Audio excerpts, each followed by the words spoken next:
Gazara from Mature Gaming here, and we're with a very special person today, Gwendoline Yeo. For people that don't know who she is, look at her IMDb CV, and you'll probably see that she's actually the queen of gaming. Gwendoline, how are you doing? Thanks for taking the time to talk to me. Oh, I'm doing great. It's a pleasure to talk to you today. Awesome stuff, awesome stuff. So, can you just tell me a little bit about yourself, how you got into the film industry? I was born and raised in Singapore. I moved to the States when I was a nerdy kid, and I ended up winning a few pageants. I won Miss Teen Chinatown, San Francisco, and then I won Miss Chinatown USA, and then I won Miss Asia America. So th through the pageant world, and I went to UCLA, and I just started getting to commercials, and then I got a voice agent, and then got into TV and film. So like that. But I've always loved the voice work because just the caliber of people, the skills that are involved. You just you have to be able to talk and read at the same time. Of course, of course. No, just it's a really elite and really cool sort of pieces of pie in Hollywood that I love to be associated with. Yeah, yeah. Now you mentioned UCLA. Quick, I've got Yeah. to go. I've got to go here. I'm a big college football fan. Um, Oh, yeah. What do you think of that team? Was you involved with it? Did you see any of the games? I know it's a bit of um, I did date. I went on a couple of dates from the football guys a. back in the day, but I don't think he got that much playtime. So I was warned. I mean, I'm a geek nerd side, so I've never really gotten to the sports side as much. So I would be lying to say that I was a big fanatic. But I did watch the game where UCLA won like years ago. It was just where they won, whatever that. I don't even know. I don't even know. Edit this part out. I mean, yeah, I'm sure half of the people that actually listen to this don't know what we're on about yet, but I had to throw it in there anyway. Okay, Uh, great. hey, it's all good. Anyway, yeah, I mean, if you look through your IMDb list, and you've done like a who's who of video games. Here, you've voiced for Saints Row the Third, you've voiced for Bioshock Infinite. A lot of people are going to recognise you from Final Fantasy, the Final Fantasy series as well. How did you get into the actual voicing side? Was it something you were aware of, or was you looking to push your career more towards TV and movies? Well, no, it's a great question. I actually had just started in commercials. I had a television film agent, and I actually at the time I had a band. I went to the Conservatory of Music in San Francisco in piano, and I played the Chinese zither. And it was always something I did. When I first started, it was something that I sort of wasn't sure if I was going to do more TV, film, or more music at that time. And I my band was playing actually at this club, and in my commercial agency, there's also a voice department, and two of the agents, without telling me, just showed up, which was a real honor because they're one of the top agencies, SBV Right. and Hollywood, and they just showed up and they said, "We love your point of view, we love your voice," um, and I didn't even know what this world was about. So that was 10 years ago, and I think I booked the first thing they sent me out on, and the rest is history. I think because I was such a, I was born and raised in a different country, and I used to talk like this, and then when I moved to America, I started talking like this, because Singapore, and then being bullied by mean girls, I Yeah. I started talking like this, like a valley girl. So I think I had to really be facile with languages, with fitting in, and I like playing with them. I like, wearing a different one each day and what have you. So it really was a match made in heaven. So I also particularly liked, in the voice world, it gets split, yeah, between animation Yeah. and commercial. And I always, with commercials, it's cool, I book once in a while, but with animation, it's exactly like television film acting, almost exactly. I mean, acting is acting, and I loved being able to play not just Asian characters, like, Pain in Final Fantasy, or Yeah. anything. Like I play Grandma and Stitch, I'm playing an 80-year-old woman. So, you're not limited by age or race. Of course. It's that's why I just love this world, and not just like aliens in Star Wars and Yeah. Yeah. platypuses, and it's really cool. So yeah, I sort of took like a duck to water with it. Outstanding. That's brilliant. Now, obviously, your latest game coming out, and it's one we're looking forward to at the end of the month here, is called Fuse, which is a Yes. third-person cover shooter. Do you want to tell me a little bit about your character that you're playing there? I think some. Uh, Well, I think we've all seen her in the trailers, if I remember rightly. yes, yes, I am the I think I saw the we saw the same trailer. Yeah. Maylin Mao, I play one of the bad bosses, as they would say. I don't know how much I can say about her. I think she's she is Asian. She's you know, she is Chinese speaking, and I do Yeah. speak some of that in the game. She's bad, So we've but she's very noticed. bright, and she deals with, oh, I don't know how much I can say. Oh, um, You don't have to uh, go crazy about the storyline. Okay, okay, let's because you're obviously going to struggle with this a bit. We okay. don't want Insomniac to come and break down your door. Can you tell me about the actual voicing process? I mean, what you have to go through in studio to actually, get these lines delivered?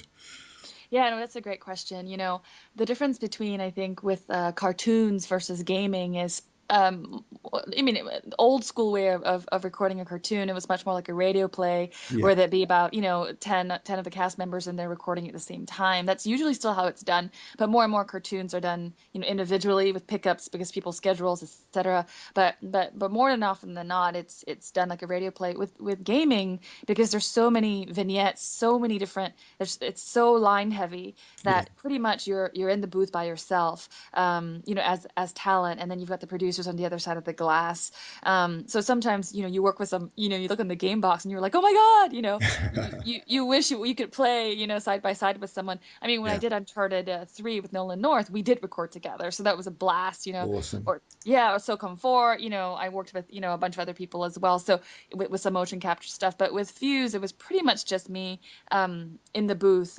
So with games, you're usually in there by yourself, and you know you're doing different missions, and you know you go, you know, and there's a lot of if, and then like for example, you know, if you die, then you die this way, Yeah. you know. Tragically, you know, you die. Not that tragically, you sort of almost die, and then sort of, you know, gasping for air death, and then sort of, you know, yeah, you sort of do a lot of different variations as the gamer, you know, if it depends on how the gamer goes, you Yeah, know, yeah. chooses the story.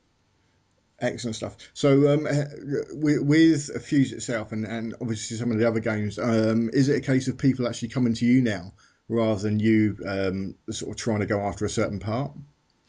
That's, you know, it depends. In you know, even the TV side, TV and film side is the same thing. Sometimes I am approached by directors, they'll just call my agent and say, "Hey, we want Gwendolyn on this," and that's Yeah, always an honor. And sometimes you have to audition, you know. So I think this was a combination of both. They, you know, they knew my work, but you know, you just never know because each character is so different. And I'm happy to audition for, you know, for really, really well-written games. And yeah. you know, Insomniac, you know, they're known for really putting in the time to do good, you know, really, really sort of working on the script. And TJ Fixman, one of the head writers, you know, I just loved how he wrote the character, and when I read this, you know, so I did read for them, and I think they knew me, so you know, we sort of, you know, sorted it out in a really good way where both parties were really happy. So I think it was both, but sometimes with games I am offered, and sometimes I continue to audition, you know. Okay, superb. Yeah. Going on to a lighter note now, I think we know where you're coming from there. I mean, do you still have time to play games and things like that? You said, right at the beginning of this interview, you're a bit of a geek, which will obviously warm you to many many people out there. Do you get time to actually sit down and play games anymore?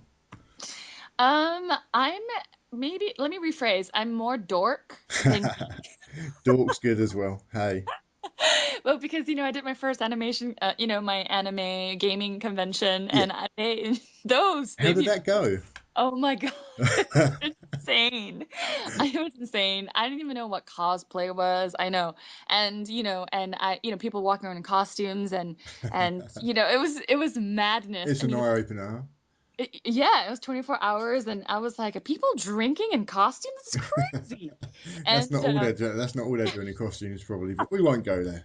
Oh my gosh, but it was a blast. I mean, it was a blast, and you just there's no more loyal fans than gaming fans. I mean, I did Final Fantasy was the first game that one of the first games that I ever did 10 years ago, Yeah, which by the way is being re-released in HD I this year. know, And I know. you can't believe the loyal following. The people just know, the different costumes you were wearing, the stories, the intricacies. It was a blast. I had a Awesome, blast. Yeah. awesome. So, Um, yeah, are you still playing? Can you play? Do you have time to play? I'm sort of retarded when it comes to. You can't put dork and retarded in the same Yeah, you can. guys. I thought that's Come what on. being dork is. Okay, American version is dorking. It's like, what? Like I've got a Galaxy Note 2 and I'm like, how do I operate this? So, I'm single, so right now, and it's hard without a boyfriend to like turn on the PS3. I actually I lost that. That was part of the when I broke up with my last boyfriend, he took the PS3. No, I was like, no. I was like, you know what? I held my head high. I was like, you take it. It's fine. that's So, terrible. no, I You know. should have So you should have fought for that. I know literally, That's right? that's a custody battle right there. And I mean, I am that girl who's like, I wish I had a dude around to like plug it in and cue it up. Well, there you go, guys. There's your invite for you. Unfortunately, I'm actually married, so I can't. But the Yeah. offer's there to sort Gwendolyn out and yeah, get her gaming again. So anyway, what's your favourite game? What's Do my you have favorite a game? favourite game? Oh my, Is there something you just ploughed tens of hours into and thinking, oh, this is so cool? I can't answer that. Like I can answer to loving, sort of the enjoyable experiences of voicing particular games, but I don't want to sort of be impartial to my possible hirers. Right. Hey, I mean, there's been hundreds of thousands of games out there. So, I mean, obviously we've got the next gen coming up as well. Okay, Uh, to be quite honest with you, I mean, I grew up, like I still like the old-fashioned Pac-Man like there we standing go. up. Atta gal. That's where I Yeah. was going to go to next. Yeah, no, seriously. And honestly, the only game that I had time where I really got lost in was okay, when my first sort of mobile thing around was Donkey Kong. Yeah, outstanding. That was like the orange thing. Let's see. Speak and Spell. I grew up. There Do you we know go. what No, Speak? yeah, I'm there. I'm there. We Oh we my had all these too. I'm so retarded. And let's see. Yeah, so I'm pretty and Super Mario Brothers was I mean, I was just like, "Oh my God, this is so I have to play this for hours and hours." But when you start voicing them, I think, you kind of nerd out more on the writing and voicing Yeah, versus of the course, playing, of course. Yeah, yeah. I mean, Yeah. I have that as well. I mean, part of owning the site is that you become you're very passionate about video games in itself, but then you start seeing it as a job and as work, and you perhaps can't get into a game as much as what other people can. That's just part of the job that we're in, I suppose. No, So, it's such a I'm so sorry, go ahead. go on. No, no, no. It's such a good point because your brain goes to, oh, how did they do that? Who's voicing that? Oh, I love that. Yeah. And then how come they didn't? And then you go, well, and then same as television. Sometimes when I turn on the TV, it's like, oh, she got that? I was like, oh, I dated him. I was like, oh, I loved her. Why didn't I get that job? And you know what I mean? It's just like, oh my God. Sometimes it feels like homework, but obviously it's still creative. It's still the artistic process of making it. That's where my brain goes, like you Yeah, said. yeah. Of course. So, I mean, the big question now, I presume, well, for me, really, is the big question is, where do you go from here? Do you have anything else in the pipeline now? Are you working on anything? Can you actually talk to me about it? I can, as general, with games, I- Yeah, I've I've been on a movie set and I just tweet, "Hey, I'm on Jane Austen book club. What's up, yeah, guys?" yeah. But with games, it's like you sign about a 400-page non-disclosure agreement. Oh, I've done those too But many times. I know, and I think with gaming, and it's sometimes that paranoia is warranted. Like the fans are so in tune, so bright, and there's so Yeah. much they're just so keen, and but I do have about.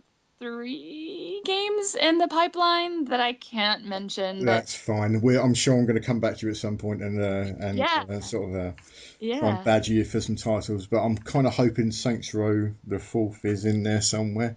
And yeah, we'll see. I'm not going to probe you any further. Okay. Gwendolyn, it was an absolute pleasure to talk to you. For anyone who needs to follow her, you do need to follow her. This is the queen of video games right here. Oh, And she is dorky and nerdy, as she says, so you do need to give her a follow. Twitter handle is at the bottom here. Her Facebook account will be at the bottom of this interview as well. Give her a follow, give her a shout, tweet all over the place, and help a young lady out. And she is available as well, which is all oh good. God. Fuse is also out, obviously from Insomniac, published by EA on May the 28th in the US and May the 31st in the UK. That can be pre-ordered from thatgameshop.com. Make sure you get on there and you'll get a lovely signed copy of the game from Gwendolyn herself as well. So until next time, guys, thank you very much.